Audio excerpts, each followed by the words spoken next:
Cuando te anuncian una nueva película o serie de Star Wars, Star Trek o El Señor de los Anillos y lo primero que sientes es indiferencia, o peor aún, un escalofrío de terror recorriendo todo tu cuerpo, en lugar de la anticipación habitual por ver nuevas historias de las sagas con las que creciste, es una clara señal de que algo ha ido terriblemente mal. Normalmente critico la obra que se torció en lugar de a su autor, pero cuando el nombre de los responsables es repetido tantas veces en tantas sagas diferentes que han perdido gran parte de su tirón original, siendo amable, no viene mal echar un vistazo a estos autores, que han conseguido devaluar todas y cada una de las franquicias por las que han pasado.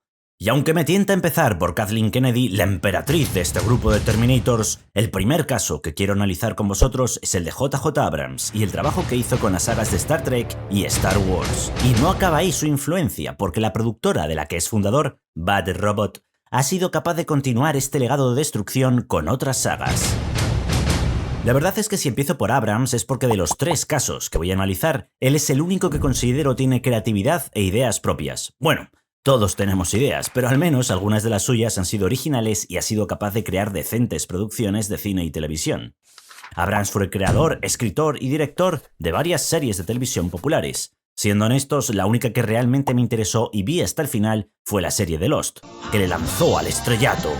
Y aunque estuvo bien, en perspectiva, podemos ver en ella muchos de los problemas que no fue capaz de resolver a lo largo de su carrera y que impactaron negativamente a Star Trek y sobre todo a Star Wars, aunque como veremos creo que Kathleen Kennedy tuvo mucho que ver en esta última. También trabajó en el mundo del cine como guionista de varias películas, entre las que destaca Armagedón y Misión Imposible 3, que también fue la primera gran película que dirigió.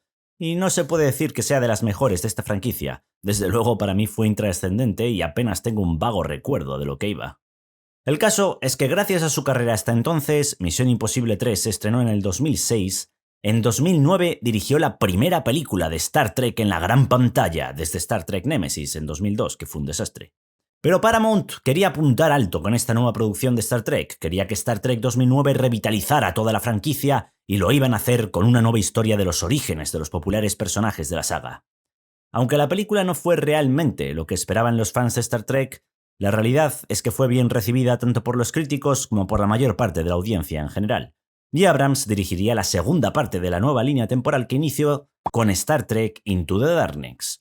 Pero como pasó con Lost y como pasó en Star Wars, donde dirigió los episodios 7, El despertar de la fuerza, y el 9, El ascenso de Skywalker, además de producir el 8, dato importante, JJ Abrams demuestra que sabe cómo intrigar al espectador con montones de preguntas. Pero después de causar esa intriga, no sabe cómo darles una respuesta satisfactoria.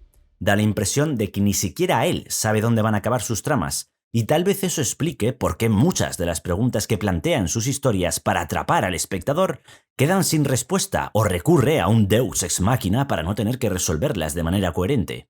Esta es una de las razones del gran boom que generan sus producciones al principio. Hacen que por mucho o poco que te puedan gustar una de sus películas o la primera temporada de una de sus series, te quedes con preguntas que atrapan tu curiosidad. ¿Quién es Rey en realidad? ¿Qué va a pasar ahora que este viaje temporal ha cambiado por completo el pasado de James Kirk? ¿Qué diantres está pasando en esta isla perdida? ¿Y qué onda con todos estos flashbacks y flash forwards? Son preguntas que necesitan respuesta, pero cuyas respuestas nunca nos van a satisfacer tanto como creíamos cuando llegan a ser contestadas, porque muchas veces ni siquiera lo son. El segundo problema que tiene Abrams y que contribuyó a la pérdida de audiencia en Star Trek y Star Wars película a película es que no es capaz de adaptarse fielmente al material original. No adapta sus guiones al mundo en el que se desarrollan las historias que tiene que contar. Cambia las reglas establecidas, rompe los límites que pusieron los creadores de estos mundos, y al hacerlo, no se molesta en reconstruir estos límites o en modificar esas reglas, sino que deja el mundo abierto a un sinfín de posibilidades, hasta el punto que parece que todo es posible. Viajes en el tiempo, resurrecciones, poderes fantásticos o usos de la tecnología ilimitados, y todo ello sin construir una base detrás que haga de todas estas ocurrencias algo verosímil. ¿Es esto un problema? Decírmelo vosotros. ¿Muere un protagonista o un villano de una historia y vuestra reacción de tristeza, felicidad o sorpresa ante la muerte de este personaje es sustituida por preguntas como ¿lo van a resucitar? ¿Lo clonarán? ¿Llegará otro personaje del futuro para salvarle? ¿O su otro yo de una realidad paralela? A mí esto me parece un problema, y cuando sucede, cuando no eres capaz de contestar satisfactoriamente las preguntas que planteaste, o dar un peso emocional a los sucesos que ocurren, porque todo puede pasar, defraudas a una gran parte de tu audiencia, no cumples con sus expectativas y pierdes su interés. Si a esto le sumas que todas estas secuelas se apropian de las historias de personajes míticos para cambiar su relevancia, su comportamiento o directamente para destruirlos y reescribirlos como le convenga o como le indiquen, los fans serán los primeros que te den la espalda. Puede que la devaluación de estas franquicias tras su paso por ellas sea la razón por la que no hemos visto nada suyo desde el ascenso de Skywalker en 2019, porque ahora ya todos hemos podido ver cómo son respondidas todas estas preguntas que atraparon a muchos en Lost, despertaron interés en Star Trek o crearon en las secuelas de Star Wars, y sabemos que las respuestas decepcionan. O puede que ya se haya forrado en el proceso y no esté interesado en destruir nada más por el momento. Al fin y al cabo, tiene a sus sucesores para continuar con su obra, porque de los rincones más oscuros de su productora Bad Robot emergieron dos de los personajes más insospechados que se encargarían de destruir otra de las grandes franquicias de nuestra edad, El Señor de los Anillos. Y es que la recomendación de Abrams para que Amazon Studios contratara a estos dos individuos debió de tener mucho peso en la decisión final, porque cuando digo que estos dos Terminators salieron de los rincones más oscuros de Bad Robot, es porque así fue. Si vais a su Wikipedia, alguien se ha molestado en asociar su nombre a un montón de proyectos diferentes. Pero la realidad del asunto es esta. La contribución que tuvieron en los únicos proyectos que se llevaron a cabo y llegaron a la gran pantalla no fue suficiente para ser considerada digna de aparecer en los créditos. Y me da que pensar cuando me quedo 10 minutos sentado en el cine esperando a que acabe la interminable lista de créditos por si hay alguna escena al final. El fracaso tras fracaso de estos guionistas a lo largo de sus más de 20 años escribiendo, en los que no consiguieron ninguna contribución digna de ser acreditada, debió de ser una clara señal de que era un riesgo innecesario ponerles no solo de guionistas principales, sino de showrunners de la serie más cara de la historia, ambientada en un mundo tan meticulosamente elaborado como es el de Tolkien. Sin embargo, saludaron a Simon Tolkien en élfico y JJ Abrams dijo, ellos valen, lo que pareció ser más que suficiente para ser contratados y que llevasen a cabo su gran obra de destrucción.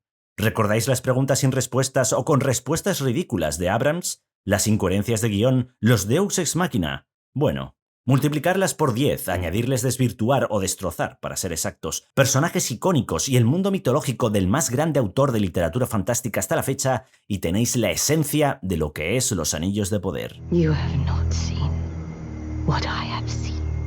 Por mucho que tanto Abrams como sus discípulos se hayan esforzado, la única persona realmente cualificada y capaz de liderar este grupo de Terminators es Kathleen Kennedy. Entiendo a George Lucas cuando la nombró su sucesora. De verdad que lo entiendo. Después de todo, Kennedy fue productora de muchas de las películas más trascendentales de los 80 y los 90. E.T., Regreso al futuro, Parque Jurásico, La lista de Schindler, El sexto sentido y un largo etcétera. Su filmografía es impresionante, y es cínico pensar que no es una buena productora, porque su carrera ha sido impresionante. No obstante, una cosa es ser una buena productora y otra cosa es ser una buena CEO de Lucasfilms. Porque después de lo que hemos visto y leído, me atrevería a decir que nunca tuvo la decisión final en los aportes creativos que pudo tener o no como productora a lo largo de su carrera, ya que Kathleen Kennedy no tenía la autoridad necesaria para tener la última palabra en estas producciones en las que fue productora. Además, tened en cuenta que trabajó en todas estas producciones con extraordinarios directores creativos, principalmente con Steven Spielberg, en E.T., La lista de Schindler y muchísimas más. Era básicamente su productora principal. Y también trabajó con George Lucas en Indiana Jones y el Templo Maldito, y con Robert Zemeckis en Regreso al futuro, pero su rol era el de producir, no dirigir y ciertamente no escribir. De hecho, esto es lo que Steven Spielberg dijo sobre ella. Ella era horrible tomando notas, pero lo que sí sabía hacer era interrumpir a alguien en medio de una frase. Estábamos lanzando ideas de un lado a otro y casi que se suponía que debía escribir estas ideas, de repente dejaba su lápiz y decía algo como ¿y si no consiguió a la chica, sino que consiguió el perro? Ideas originales tal vez, thinking outside the box, o aportes creativos con cero sentido. Parece que el tiempo apunta a esto último, y sospecho que Steven Spielberg pensó en Kathleen Kennedy cuando caracterizó el personaje de Sorrento en Ready Player One. Básicamente, un advenedizo que llegó a dirigir una de las grandes compañías de esta peli por su colaboración en el pasado con una de las mentes creativas más importantes de la misma, cuando en realidad su única función trabajando con él fue servir café. Y cuando uno de estos increíbles artistas, George Lucas, le dio la oportunidad a Kathleen Kennedy de dirigir nada más y nada menos que Lucasfilms, fue un sueño hecho realidad para ella, porque como se puede inferir de varias de sus entrevistas y como explicaría su deseo de autoinsertarse en las secuelas de Star Wars a través de personajes como Rey, Kennedy admiraba a estos creadores. En cierto sentido, parece que les envidiaba y quería tener lo que ellos tenían. De hecho, una de las cosas que menciona en sus entrevistas es que le encantan los guionistas, y en su puesto de CEO de Lucasfilms se ha notado y mucho su influencia en los procesos creativos de la compañía y en las salas de escritores. Porque a pesar de tener ahora todas las herramientas necesarias para crear sus propias historias, no trató de crear algo nuevo, auténtico o propio. En vez de eso, ha cogido todas y cada una de las producciones que dejó Lucasfilms y se dedicó a hacer secuelas de las mismas, que no solo compartían el mismo escenario, en los mismos universos, sino que contenían a los mismos personajes, deconstruyéndolos y reinventándolos o acabando con ellos como le ha venido en gana, sustituyéndolos por sus propias y mejoradas versiones. Pasó con Star Wars, como ya comenté en mi vídeo comparando las secuelas con la trilogía original de Lucas. Pasó con Willow a finales del año pasado, y como han confirmado los críticos tras su preestreno en Cannes y tras la premiere de la película, ha pasado con Indiana Jones 5. Todas y cada una de las obras de Lucasfilm han sido reimaginadas y destruidas. Todo el valor y el prestigio que tenía la compañía cuando fue comprada por Disney, desaparecidos. Los índices de audiencia de Star Wars más bajos con cada serie que sale. Series con personajes icónicos como Obi-Wan Kenobi totalmente desperdiciadas. Es uno de mis personajes preferidos de Star Wars y ni siquiera fui capaz de acabarme una serie sobre él, y eso que tenía solo 6 episodios. Hasta el Mandaloriano ha sucumbido a su influencia en una temporada 3 que se puede calificar como mediocre en el mejor de los casos. La caída en taquilla y la mala recepción del episodio 8 y sobre todo del episodio 9 ha hecho que llevemos ya 4 años sin películas de Star Wars en los cines y los que faltan. La serie de Willow parecía una rom-com de serie B en un instituto americano en lugar de una serie de fantasía. Su terrible guión y personajes solo superado por los Anillos de Poder. Y después de solo 6 meses desde su estreno en Disney Plus, ya se ha anunciado que se retirará de la plataforma para caer en el olvido, como si nunca hubiese existido, porque le sale más rentable a Disney recuperar los impuestos que le costó la serie y ahorrarse los pagos residuales de la serie a los equipos de producción que dejarla en su plataforma de streaming, porque nadie la está viendo. Y ahora, Indiana Jones 5, que Kathleen Kennedy considera su bebé y en la que ha tenido un peso creativo aún mayor del habitual.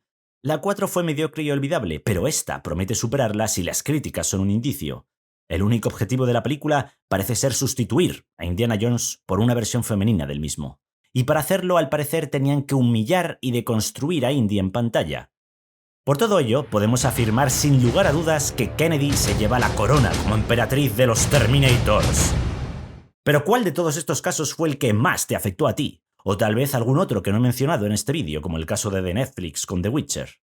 Dejármelo en los comentarios y si queréis saber cómo los Oscars a partir del 2024 no van a contribuir en nada a que las cosas mejoren, os dejo este vídeo por aquí. Y hasta que nuestros caminos se vuelvan a cruzar, buen camino.